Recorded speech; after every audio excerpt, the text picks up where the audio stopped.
Ustaz, saya agak takut sebenarnya mau umroh karena kata orang kalau misalnya kita sering berbuat dosa di tempat lain, nanti di Mekah tuh dibalas satu pula atau kedorong lah atau nggak bisa lihat Ka'bah, Ustaz. Itu benar nggak, Ustaz? Alhamdulillah, sebenarnya perkataan ini tidak ada dalilnya sama sekali dari Al-Quran maupun hadis Nabi SAW. Karena setiap dosa yang dilakukan oleh seorang hamba, ketika dia bertobat darinya dengan sungguh-sungguh sebelum dia berangkat umroh, Alhamdulillah Allah Subhanahu Wa Taala menerima taubatnya jika dia bertobat dengan sungguh-sungguh. Dan jangan dia khawatir untuk berangkat umroh karena ada anggapan sial dan seterusnya, karena ini bagian dari syirik kecil. Rasulullah SAW bersabda, la adwa wala tirata wala hamata wala safar. Tidak ada kesialan pada penyakit menular, itu tidak bisa menular dengan sendirinya.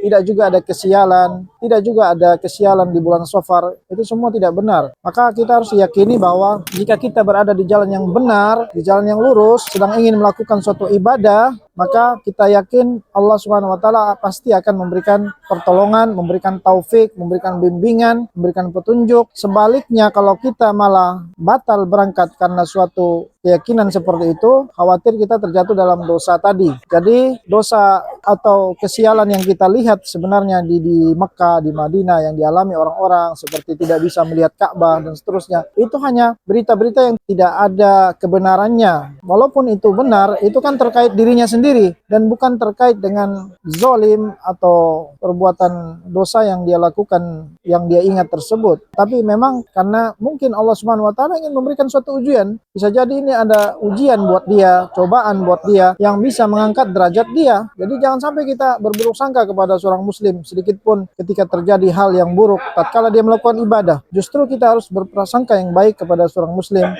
ketika dia mendapatkan ujian. Boleh jadi Allah ingin mengangkat derajatnya. Wallahu a'lam.